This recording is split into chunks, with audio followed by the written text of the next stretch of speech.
The elite who occupy the commanding heights of digital reality are suicidal nihilists. Suicidal nihilists know that there is no longer any substantive purpose to their willing, but they would always prefer to go on willing than not to act at all. They can very happily ally themselves with a notion of nuclear holocaust or perfect exterminism. Technology has become so powerful in its capacity for destruction that free humanity cannot afford to let psychopathic technocrats with delusions of grandeur repeat the mistakes of their forebears, because it is highly probable that this time they may destroy everything, including themselves in their mad rush for godhood.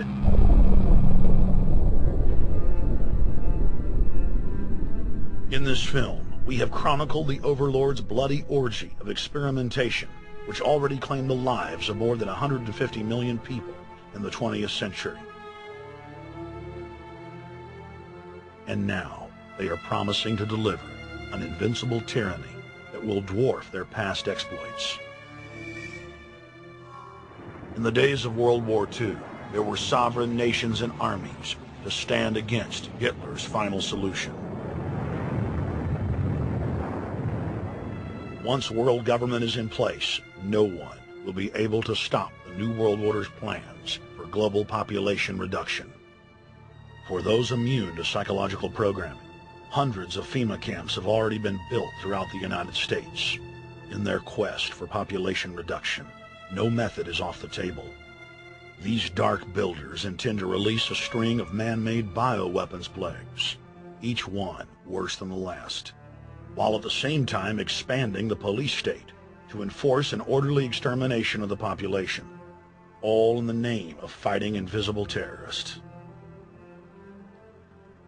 And the Georgia Guidestones stand today as a cold testament to the elite's sacred mission.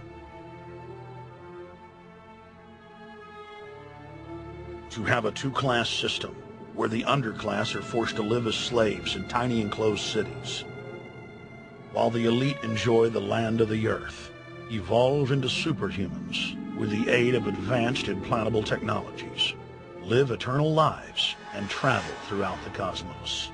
This is the promise given to the inner members of the New World Order and the agenda of the Bilderberg Group.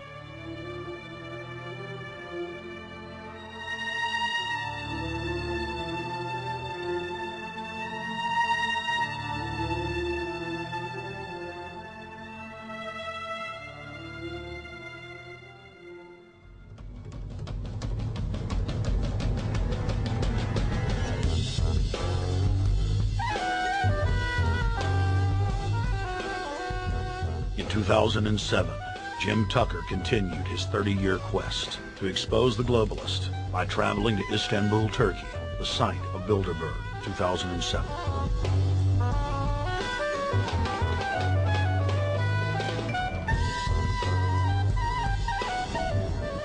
Jim Tucker, thank you for coming on, my friend.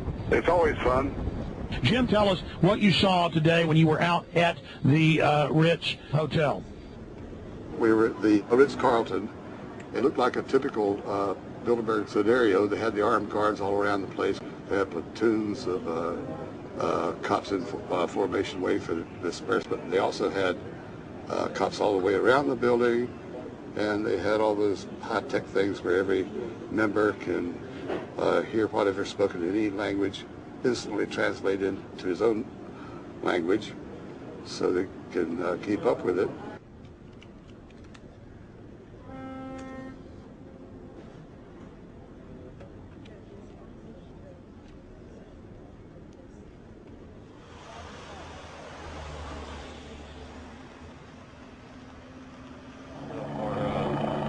Like that, I'm doing the same thing for the Free Press.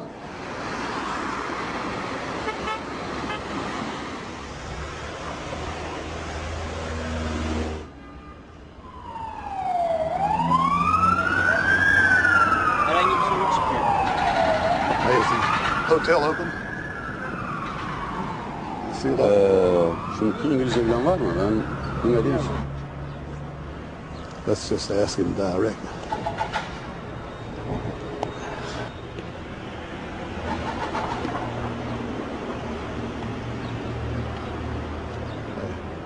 Is Bilderberg meeting here this weekend? You can look this way. We had my two personal cops following me today. I was not aware of it because my nose is always sticking to the camera. My jaws are always flapping. But the TV crew said those guys are going to follow you. And their car followed us out to the hotel. Then they identified the two cops in plain clothes, not business suits, but sport shirts and so forth. Yeah. That's the car that's been on our ass? Yeah. I want to photograph him, yeah? You are, aren't you? Well, they're very likely Bilderberg boys.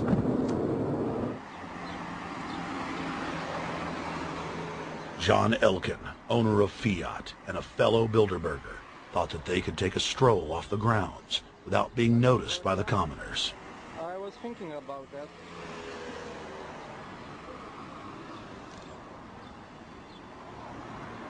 This Bilderberg attendee sneered at our camera.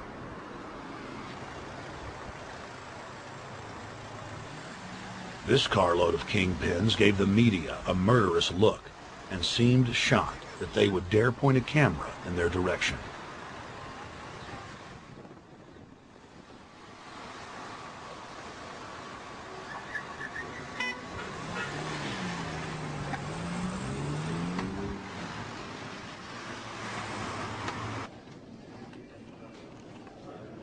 In 2007, the Bilderberg Group received the heaviest global coverage in its history.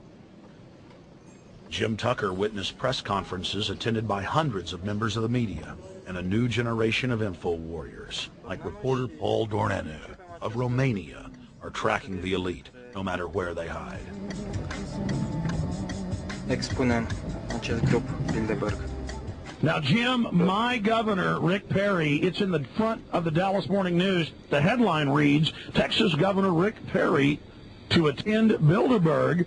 What does it mean to have the governor of Texas in the Dallas Morning News just admitting he's going to Bilderberg Group? It means he's a potential president, even as the obscure governor of Arkansas, Bill Clinton, lost his virginity at the Bilderberg meeting in Baden-Baden, Germany in 1991. Then he's elected president the following year. Now, if he goes nowhere in a run for the White House in the years ahead, they'll drop him like an old shoe. They do that often.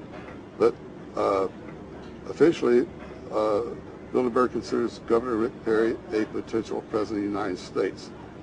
Yes, it's a violation of the Logan Act, for which Bill Clinton's White House was fined $300,000, which means the taxpayers paid it. When Perry returned to Texas from Istanbul, we were determined to hold him accountable for his treasonous actions.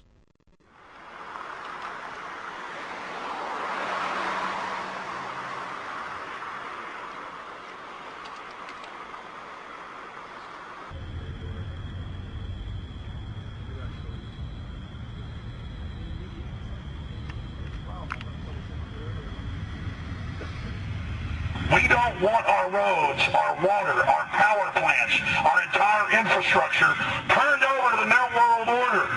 And we tell you now, the people are rising up and learning what you're doing, and they're angry.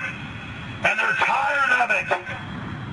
Stop enslaving us. Stop setting up tyranny. Stop going along with the New World Order plan. If you've got any soul left, Rick Perry. The First Amendment still exists, Perry, and we're back here again tonight telling you we're not going to put up with it. Long live the Republic!